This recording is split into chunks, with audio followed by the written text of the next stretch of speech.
చెప్పినటువంటి మాట, నీతి లేకుండా అర్పించే అర్పణలు అవి వ్యర్థం. నువ్వెంత భక్తి చేయి, ఎంత కన్నీరు కార్చు, నువ్వు అర్పించే అర్పణలో నీతి లేకపోతే అవి వ్యర్థమని దేవుడే చెప్తున్నా. స్తోత్రం చెప్తారా ఒకసారి గట్టిగా? కొంతమంది ఏం చేస్తారంటే, దేవుడు నాకు కార్యం చేయట్లేదు అని ఆశపడతారు.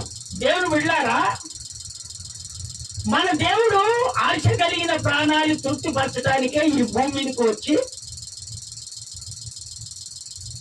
తండ్రి ఏ విధంగా చెప్పాడో అదే ప్రకారంగా ఈ భూమి మీద నెరవేర్చి సమస్తం చేసుకొని తండ్రి దగ్గరికి వెళ్ళి ఆయన కుడిపార్చాన కూర్చున్నాడు.